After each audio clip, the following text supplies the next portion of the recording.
Hi, welcome to Camlish.com. I'm teacher Emmy and I'm going to be your teacher in learning the English language easily. The title of our book is Classroom English. This is a practical guide to teaching English through English. Now let's start our discussion on page 175. Alright, so in this page we're already on lesson number 57. Okay, so as you can see, our topic is teaching intonation. Again, teaching intonation. Alright, so let's begin with the teacher's language. We have here two sentences, and the first one is, your voice needs to go up at the end of the sentence.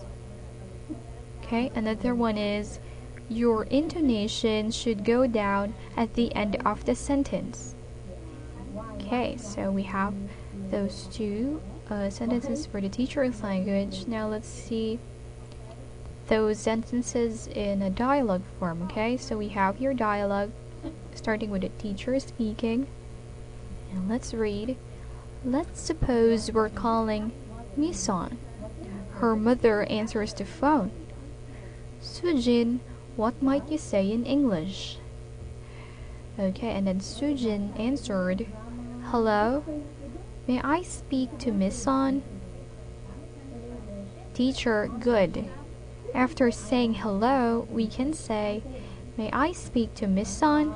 And we have here again the rising intonation, okay? Or the arrow that's going up. So everybody say after me, may I speak to Miss Son? And then the students without much intonation. May I speak to Miss Son?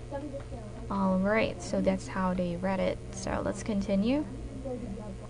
Then the teacher said here, not quite.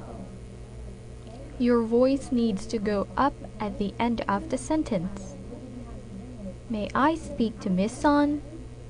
Okay, now the student said, may I speak to Miss Son? Okay, and then the teacher, excellent. Let's say Miss Sun's mother wants to know who it is. Then what could Miss Sun's mother say? Yubin.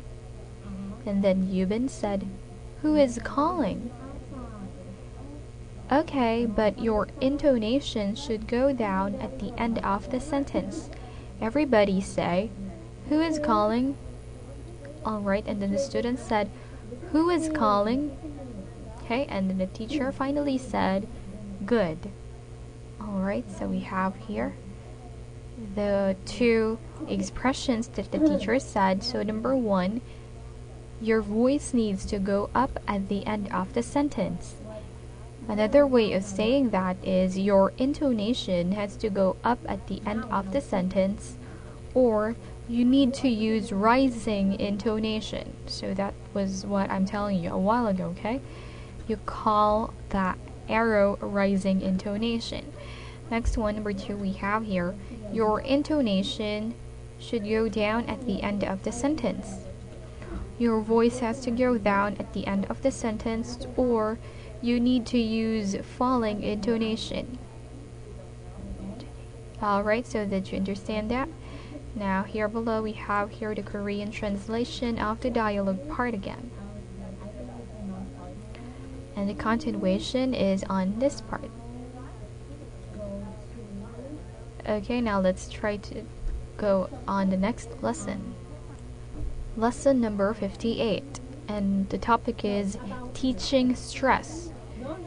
So 57 was teaching intonation. This time we're going to learn the teaching stress, or how a teacher teaches that. Okay, so there's a sample on this page, and we have here, starting with the teacher's language, the teacher said the second part is louder. Okay, next one, make the second syllable louder. And you need to say the second part more loudly. Alright, now let's try to see that in a dialogue form.